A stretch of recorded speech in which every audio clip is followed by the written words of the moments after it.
Join us on a journey into one of the greatest aviation mysteries of our time, the disappearance of Malaysia Airlines Flight 370. Explore the details of the flight's last moments, the search efforts, and the myriad of theories that have emerged in an attempt to solve the puzzle of the lost plane. Takeoff and last conversation.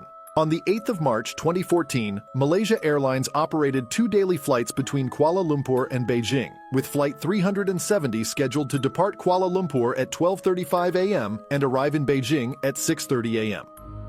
The flight was scheduled to take 5 hours and 34 minutes, and the aircraft being used was a Boeing 777 passenger jet that had enough fuel to remain in the air for 7 hours and 31 minutes. The airplane was 11 years old and had no previous mechanical issues reported. It was operated by a crew of 12 people, including 2 pilots, and carried 227 passengers, composed of citizens from 14 countries. The pilot in command, Zahari Ahmad Shah, was a 53-year-old with over 18,000 hours of flight experience and had been with Malaysia Airlines since 1981. His co-pilot was 27-year-old Fariq Abdul Hamid, who had been with the company for 7 years and had over 2,700 hours of flight experience. Flight 370 departed Kuala Lumpur at 12:42 a.m. and was cleared to climb to 18,000 feet in altitude.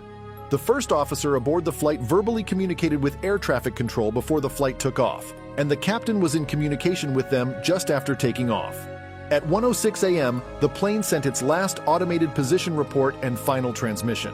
The last verbal contact with the flight occurred at 1:19 a.m. when Kuala Lumpur radar instructed the cockpit to switch to Vietnam's airspace.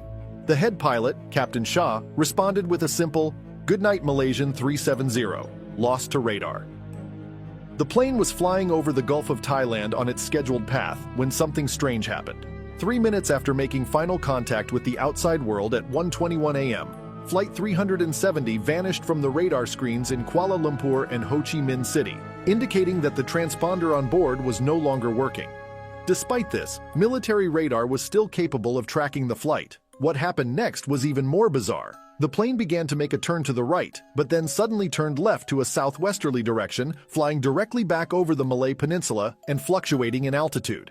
It was detected to cross just south of Penang Island and then flew across the Strait of Malacca, with the last known location over the Indian Ocean at 2:22 a.m. Although it was lost to radar, the flight was still making satellite communications, responding to hourly status requests from Inmarsat. At 2:39 a.m., a phone call was made to the cockpit but went unanswered, and another call was made over 4 hours later, which also went unanswered. By 7:24 a.m., while still airborne, the flight was already 1 hour late past its scheduled arrival in Beijing. The Malaysian government announced that they had lost contact with the plane and mobilized search and rescue operations. However, unknown to them, MH370 was still flying. The last piece of data received from the plane happened at 8:19 a.m., which was a logon request sent by the flight to Inmarsat. It had been flying for 7 hours and 38 minutes, and since it was only scheduled to fly for 5.5 hours, it's most likely that the plane had run out of fuel by this point. Inmarsat sent another status request at 9:15 a.m., but it went unanswered. Based on this fact, it's most likely that the plane crashed in the Indian Ocean between 8:19 and 9:15, but its exact location is still unknown. The disappearance and search efforts. The final communication with the flight was made at 8:19 a.m., indicating that the flight was somewhere west of Australia.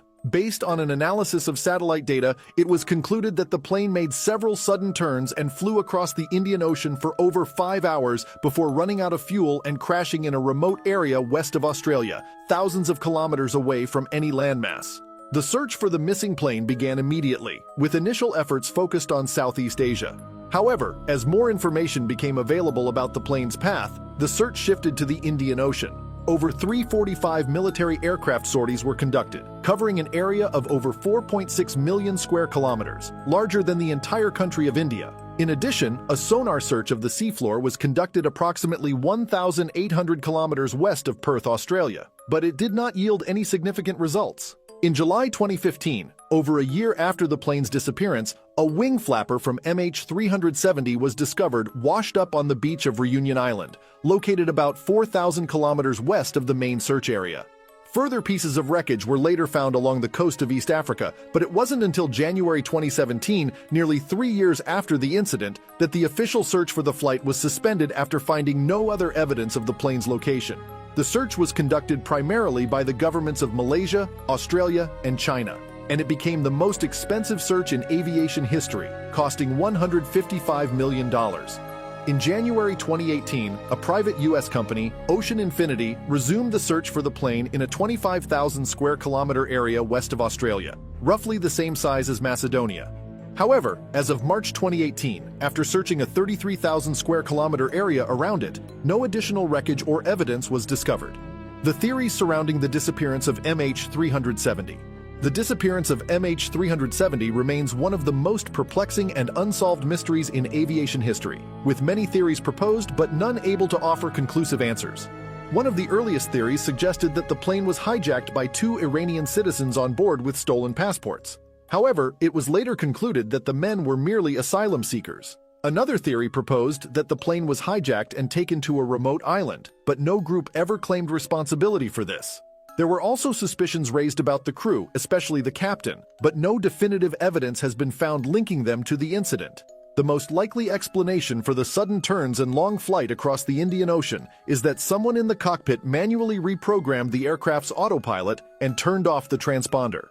Additionally, there are suggestions that a fire or hypoxia event may have occurred on board, leading to the crew's unresponsiveness and the plane's flight path. Despite the various theories proposed, none of them offer a conclusive explanation for what happened to MH370. The families and friends of the passengers and crew continue to be left in the dark, and the aviation community is left to wonder whether the truth will ever be revealed. The Malaysian government conducted 170 interviews of friends and family of the crew, but they did not yield any significant findings. The FBI even analyzed data from Captain Shah's home flight simulator, but it too didn't uncover any incriminating evidence. American intelligence officers believe that someone in the cockpit manually reprogrammed the aircraft's autopilot before it took a turnout over the Indian Ocean and flew for 5 hours until it ran out of fuel. The theory goes that the crew was unresponsive or unconscious during this period, but it's still unclear what might have caused such a scenario. Another theory suggests that the plane experienced a fire, leading to the crew's unresponsiveness and the plane's erratic flight path. This theory gained momentum after an analysis of the timing of the satellite communications data revealed a power interruption mid-flight. It's unknown what might have caused the interruption, but it's been ruled out that it was an engine issue. The Australian Transport Safety Bureau has concluded that an unresponsive crew resulting from a potential cabin decompression event was the most likely explanation for when the plane flew for 5 hours straight across the Indian Ocean. If this happened, then everybody on board the flight would have been unconscious for hours up to when it crashed in the ocean. However, this is all purely speculative since the cause of the decompression event remains unknown. MH370's disappearance is a major aviation mystery, despite extensive search efforts and theories. No new evidence has been found since 2017, leaving families and friends in a state of uncertainty. That's all for this video. To ensure that you don't miss any of our new videos, please like, subscribe, and turn on the notification bell. Until next time, take care. Thanks for watching.